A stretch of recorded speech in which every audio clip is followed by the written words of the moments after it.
Job Breath Reset, ang sekreto ng Gen Z para i-refresh ang body and mind. Alamin natin dito sa Gen Z.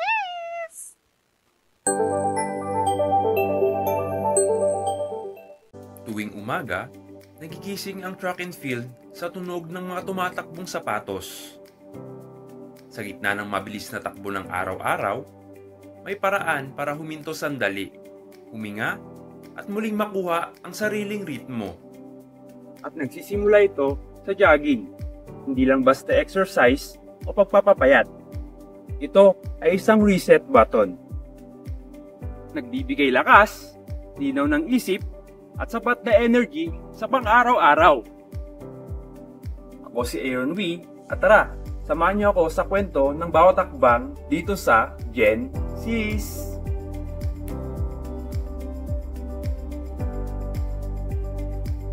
Para sa iba, ito ay simpleng pagtakbo lang. Pero para sa mga tao ngayon, jogging is more than that. Ito ay isang lifestyle, mental wellness, at simbolo ng personal na lakas. Habang mas bumibilis ang mundo, mas dumarami ring tao ang nakikita ang sariling ritmo sa bawat hakbang. Dito nila nahanap ang balance at peace of mind na hindi basta nakukuha sa online world. Ako si Jovi Corrales. Nag-start ako mag-run April lang of this year. Gusto ko lang maging stronger, gano'n, healthier to live longer para sa mga anak ko, sa family ko. Sobra siyang nakakatulong.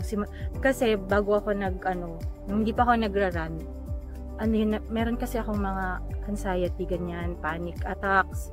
Tapos nung nag-run ako, nakatulong talaga siya. Parang na-free yung mind. Tapos feeling ko magaan after kong mag-run. Tsaka pag hindi ako nag-run sa isang araw, ang dami kong nararamdaman, sumasakit yung ulo ko ngayon. Nawawala yung mga sakit-sakit sa katawan.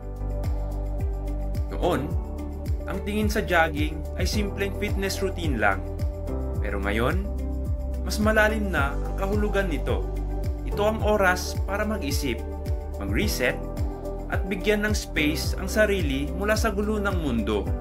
Sa bawat takbo, nababawasan ang bigat ng dala ng araw-araw. Ayon sa mga pag-aaral, jogging reduces stress, isang mood booster, at nagpapalakas ng puso para sa mga tao na loaded sa school, trabaho, at personal na buhay. Jogging ang reset button na kailangan ng lahat. Habang tumatakbo, mas ramdam mo ang iyong hininga, tibok ng puso, at bawat tunog ng sapatos sa kalsada.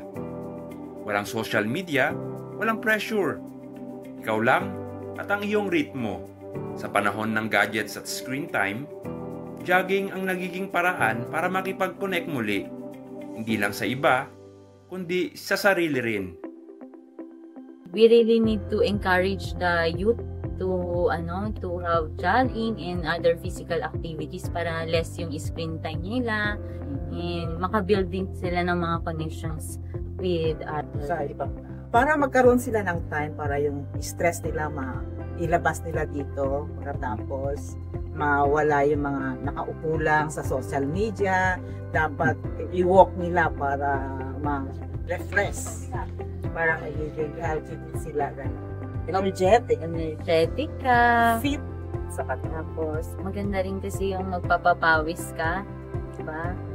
Can breathe fresh air dito, tapos can start the day really nice kapag meron pong exercise. Minsan, yung pinakamahalagang koneksyon ay yung koneksyon mo sa sarili mo. Yung tahimik na usapan ng isip at katawan. Habang dahan-dahan mong nararamdaman na kaya mo pa.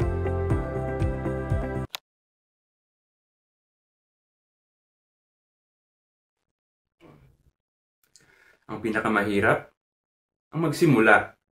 Dahil hindi naman madaling maging consistent. Minsan mainit, umuulan, o dinadalaw lang ng katamaran. Pero ang pinakagusto ko sa jogging, hindi mo kailangan ng special na gamit o mamahaling membership. Sapatos at open road lang, sapat na. Hi, my name is Sam. I am 52 years old. Almost have been jogging Let me say for 1 year and 2 months. Bibigay ka ng motivation para sa meron kang target araw-araw gigisingin mo. Either sa umaga or sa hapon. Talaga meron kang connected sa jogging. And we have actually very good area here. Between, let me say, it's like a forest and you have fresh air.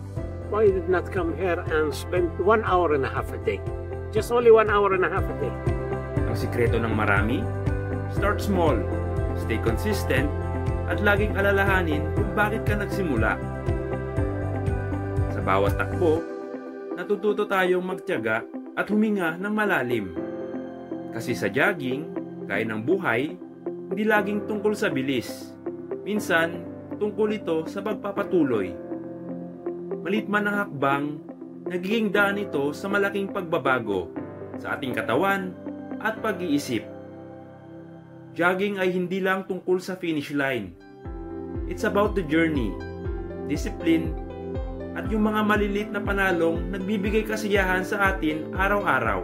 Hindi mo titigil talaga. Pag na gusto mo yan, target yan sa araw-araw mo, hindi mo titigil yan. Po, yung mga family and friends natin, lalo na yung mga kabataan, we encourage you to start doing physical activities kasi life is too short, no? Yeah. Kahit sino, kahit anong age, takbo tayong lahat para maging strong and healthy.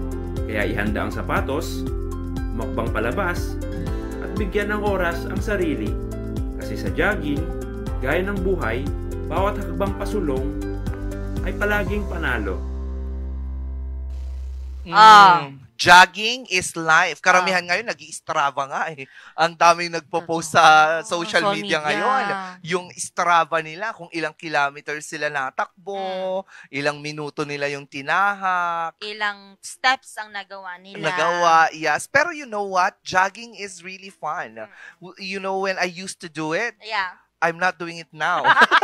Hindi, pero nawalan lang kasi, hindi sa nawalan lang gana, no? Yeah. Pero wala kang mahanap na oras kung kailan ka magja-jogging. I see. Kasi dumating sa punto na parang kada hapon, parang gusto mo na naulan. Hindi ka naman pwede sa madaling araw. Totoo. Ang hirap kayo mag-jogging ng umuulan. Yung sa umpisa kasi talaga, mas mahirap talaga. Totoo yung sinabi ni Aaron Wee ng UPHS. Yes. Oo.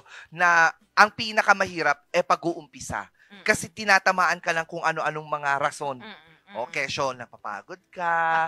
Kesyo, may gagawin ako. Kesyo, ipahinga ko na lang. Kesyo, pagod ako. Pero once you have started, at least a week, tuloy-tuloy ka na. Ala, sana may ganyan, may time. May time pa ba? Oo. At opo, isa yun sa pinaka-isa talaga. Pero sa problema. masaya ang mag-jogging kasi nag-jogging din ako talaga noon. Oo, ngayon nga lang, ang gusto kong i-achieve is walking naman. Kasi walking, reduces calories ba yun? Yes. Oo, yung fat sa katawan. Pero pag running kasi or jogging sa puso Cardio. Oo, cardio. Pero gusto ko silang pagsabayin. Paano? Oo. Jawalk. 'Di ba? Anong gagawin mo? Magja-jawalk ako. Oo, jogging and walking. Why not? Pwede pa rin naman. Sa Japan, actually, ang ginagawa nila ngayon, fast walk sa mga matatanda. Even sa Hong Kong. Meron silang ginagawa sa Japan na parang 3 minutes muna na mabilisan, tapos titigil ulit sila, normal walking. Tapos after 3 minutes, bibilisan ulit nila. Kaya very healthy ang mga Japanese people. Pero again, sa atin kasi dito sa Pilipinas, kapag hindi ka naman well off, di ba, parang anong oras mo para mag-jogging, imbis na gawin mo na lang yan para kumita ka. Totoo yan. Parang ganon. Hindi naman lahat dito pinagpala. Yung iba talagang hindi lang 12 hours ang ginugugol sa trabaho. Yeah, super madami talaga. Yung iba naman, syempre, kapag well-off ka, some people are earning for you na, pinapadalhan ka na lang. Ikaw bilang matanda, wala kang ginagawa, you focus on your health na. Exactly. Diba? Mag-jogging ka na, mag-walking ka na. Pero sa mga hindi naman pinagpala talaga, anong magagawa nila? Kundi ang exercise na lang nila, yung trabaho. Totoo yan. Oo, diba? Ay, nako. Ikaw, gusto mo ba mag-jogging? Na-try ko before, pandemic and even nung mga tapos na yung graduation na yun tapos na siya. So, dito lang ako sa BSU sa Oval. Trinay mo lang. Tinry ko lang ng Ilang oras? 2 weeks. Ay, akala ko 2 2 weeks hours yun, lang. tapos 1 hour. 1 hour lang kasi syempre Tapos kailangan. after that, wala After na. nun, wala nang parang, may gagawin na naman kasi. So, hindi ko na kaya siyang isingit. So, napabayaan hanggang sa tinamad na ako. Di ba? Huwag kang tatamarin. Kasi ngayon may plano tayo, right? Yes! And we're gonna start this week. Week. Yes. Are you excited? I am excited. Oo, kung hindi po kayo makapag-jogging at may budget naman kayo ay mag-gym. Totoo, may naman doon, treadmills. May treadmill, meron ka pang mga weights and whatnot. Yes. Tapos hindi pa polluted. Totoo. Well, yung iba. Oo. Pero ang dami ko nang nakikita ngayon, even sa province, no, pag bumabiyahe ka, maraming nagja-jogging, lalo na sa afternoon. Afternoon and gabi. Oo. Yun na yung sa kasi pag umaga, Ako bet ko ng umaga din, kasi alam mo, I have tried jogging sa umpisa pa lang ng araw. Yeah. Yung energy mo, tuloy-tuloy hanggang gabi. Hindi ka nadidrain. Hindi ka madidrain. Kasi yung dopamine dopamine. Oo, dopamine, endorphin, basta maraming mga benepisyo yan. Nakadepende na sa inyo kung ano yung gusto ninyong ma-achieve. Yeah, exactly. Kung kailangan nyong mag-build ng muscle, hit the gym. Yeah. Oo. If you cannot hit the gym, that means to say you're still weak. Weak.